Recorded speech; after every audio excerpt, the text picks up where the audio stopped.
And with this, bubbles within you will begin to be felt as they rise to the surface.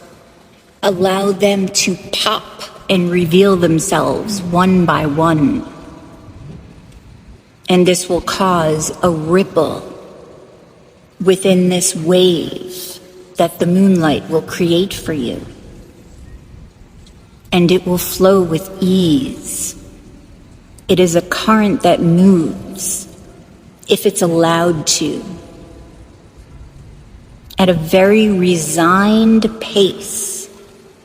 This is nothing to be rushed, but it is nothing to hold back on.